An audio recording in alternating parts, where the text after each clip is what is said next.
சாயந்தரமாக அப்படியே டூ வீலரில் அப்படியே கோபிச்செட்டிப்பாளையத்தில் ரவுண்ட் அடிக்கிறப்ப தான் வழியில் வந்து என்னோடய சப்ஸ்கிரைபரை மீட் பண்ணேன்.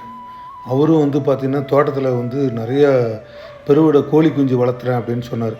வாங்க பார்க்கலாம் அப்படின்னாரு. சரின்னு சொல்லிட்டு அவரை ஃபாலோ பண்ணிவிட்டு அவருடைய தோட்டத்துக்கு போனோம். தோட்டத்திலே வந்து பார்த்திங்கன்னா ஒரு சின்ன வீடு மாதிரி குடிசை மாதிரி கட்டி அங்கே வந்து நிறையா கோழிகள்லாம் நிறையா வளர்த்துறாரு. பெரிய கோழிங்கள்லாம் வளர்த்தி விற்றுட்டார். இப்போ வந்து பெருவிட கோழி குஞ்சு தான் இருக்குது அப்படின்னாரு. சரின்னு சொல்லிட்டு அப்படியே பார்த்தோம். இந்த வயல்வெளிகள் நடுப்புற வந்து பார்த்திங்கன்னா இதுக்குன்னே வந்து கோழி குஞ்சு வளர்த்துறதுக்குன்னே சொல்லிட்டு ஒரு செட்டு போட்டிருக்காரு. சரின்னு சொல்லிட்டு அவரை பார்த்தோன்னே அந்த கோழி குஞ்சுங்கள்லாம் வான்னு சொன்னோன்னே அப்படியே ரெக்கையை விரிச்சிட்டு அப்படியே பறந்து வரும். அப்படியே பார்த்தோன்னா அவ்வளோ அழகாக இருந்தது. சரின்னு சொல்லிட்டு அந்த செட்டுக்குள்ளே தான் நிறைய கோழி குஞ்சுலாம் விற்கிறார்.